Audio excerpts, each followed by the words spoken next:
Hi there and welcome to my video. Today I'm going to use some botanicals. It's a great way to get some texture and just kind of different marks on the paper with some easy to find tools. So I'm making these jelly prints with the intention to use them in my artwork. I always make my own collage papers. This is some basic stencils and I'm using copy paper. And this is also it's basically wax paper. It's called deli paper, and I use that a lot in my artwork as well. So my intention is to create some new papers I could use in my artwork and maybe some new patterns. I get bored of my papers real quick, so I try to keep making collage papers that I can get inspired by and that'll just interest me to create something new. So these are all things that I found out in my yard. And I just wanted to see what kind of marks that they would put down. I definitely go into these sessions knowing that not every print is going to come out great. And I think that that's something that we get caught up in when making jelly prints, is that there's a certain way to do it and that it has to come out a certain way. But the beauty of this process is that it's a big experiment. So a lot of times I'll go in with a certain intention and it can turn out completely different. So I try not to have too much of a tight grip on what I want to create. So this first color that I made is Payne's Gray and a little green gold. I didn't want it to be like that really dark blue. I wanted to just get almost like a navy with a little touch of green. So I'm just layering on the plate some stencils, some marks, and you could see right here there's still some water left, I guess from the branches. When I picked them, there was water on them. So I'm just kind of pulling that water up because it's never going to dry. It takes too long. And just kind of layering on different shapes and colors, something that I think I'll use. I always try to keep in mind, like, is this actually a print of colors that I'm going to use in my artwork? I know a lot of times people want to use all the colors and, try everything out. But if you're not going to use it, it doesn't make much sense to make it.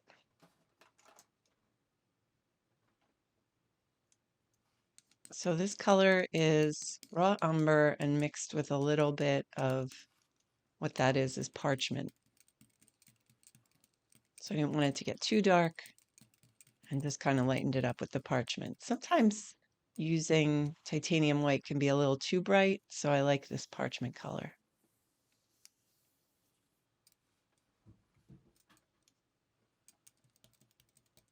This little helper plate is very useful in not only mixing colors, but also making some mini prints. Now I'm using this kind of collage paper I got it online. I think I might have gotten it at Temu. It's just a package of different papers. And I wanted to make like more of a subtle print, but that is a little too subtle. Can't even see it. So I'm just going to let that plate dry while I pull this and see how this came out. So these are very grungy looking colors together. I really like the effect. I'll definitely use that. And now that this has dried a little, I'm just adding green gold and just making a basic pull. Like I said before, not every print is going to be great. It's just to have fun and experiment and to see what works and what doesn't. See, up close, you can see some of the dots. Might be a little nice background. Now this color looks very red, and it's actually fluorescent pink mixed with raw umber and I think a little bit of parchment. I'm not usually a big fan of reds, but it looks a little more, darker in person. It's not quite true red. And I'm just pulling the paint off of the plate that isn't going to be an imprint from the botanical pieces. So it left kind of a cool imprint, and we'll see where it goes. So I'm using this as a little bit of a paintbrush, kind of making stamps, trying to make different marks, but it is making a little bit of a mess with the dried flower. And then just using this as a paintbrush. It's all about experimenting and not being too precious about everything. I think that when we make these gel prints, sometimes I know I can get caught up in the layers and the colors and will it work together? And that's all good to keep in mind, but you also want to just have fun with the process and keep in mind your end goal is to just create a few pieces that you can use. So this color was a little bit more, I used a light olive green with the Payne's gray. So it gave it a little bit more of a green tint rather than so blue.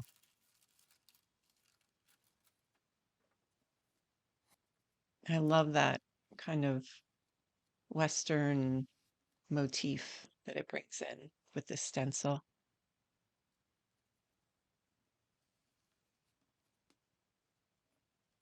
And just kind of making marks on the plate. This is what's really neat about the jelly plate is you can kind of almost paint on it, create what you're interested in, let it dry, and then just pull the print. So this is fluorescent pink again, and I added a little yellow to it, a little ochre yellow. It created a nice salmon color.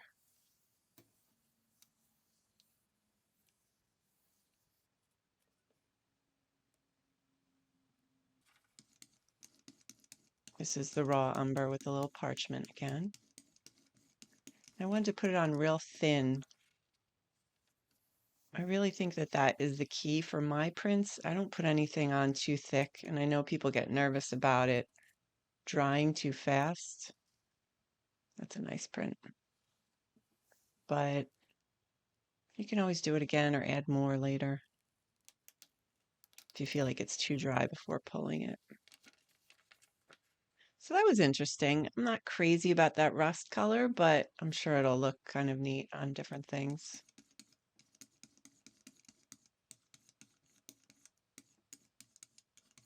I often use the Payne's Gray as my base color because it kind of just provides a nice outline at first without being too heavy, like a black.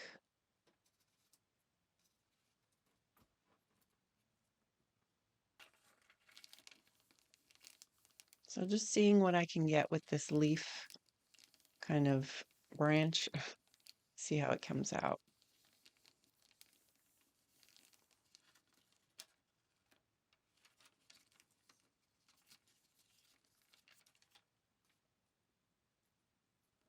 I love how the leaf kind of imprinted on came out really neat. And then just doing the helper plate. Bubble wrap is a great tool to use. I know if you get packages from Amazon like I do, you get a lot of these bubble wraps. I save them and they're a great tool to kind of just add a little extra mark, imprint. And this is light olive green with a little bit of orange, that salmon color that I made.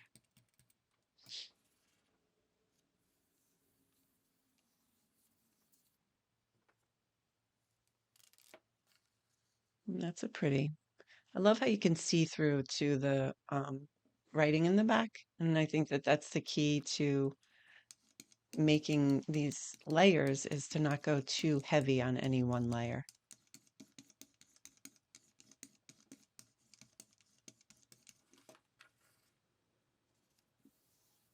And again, I'm just using regular old copy paper.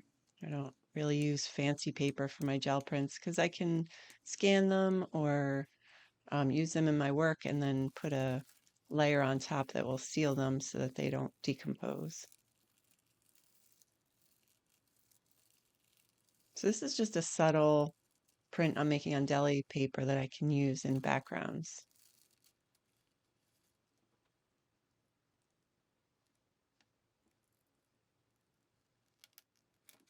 This is a pretty color combo. I really like this one.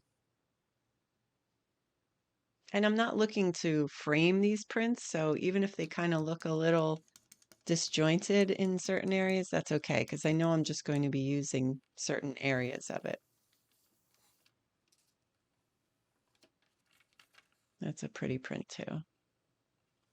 So there's a lot of freedom when I kind of let go of making a perfect print and just kind of focusing on a general theme or different colors or just having a certain area that I like. Then you can kind of have fun with it and not be so worried that it comes out perfectly.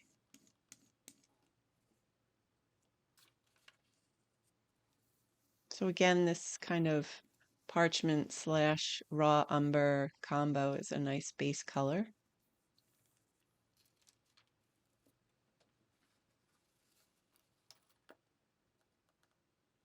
And then that is some yellow ochre and fluorescent pink and parchment. So I was just trying to make like a peachy color and a pinkish color, kind of like sunset. It was reminding me, I like that. Sometimes I do like an ombre effect, and I wanted a little bit more like that.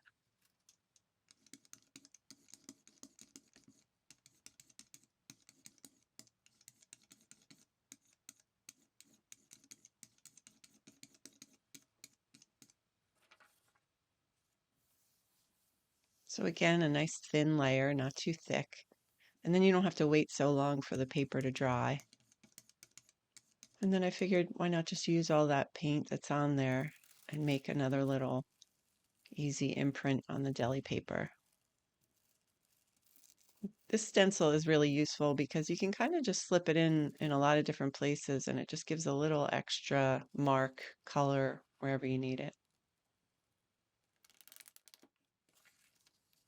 So there is a nice print. This is a basic background. I'll definitely be able to use that one. And then just want to put a top layer so I can pull this print using the parchment. This I definitely put too much paint on, so I'm just kind of taking the runoff and putting it on the big plate.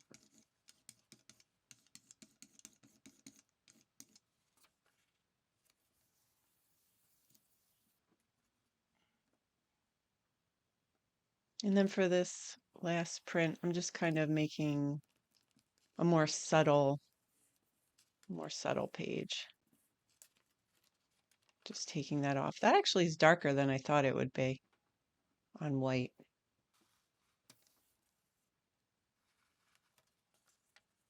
And that one I love. This is like grungy and different colors.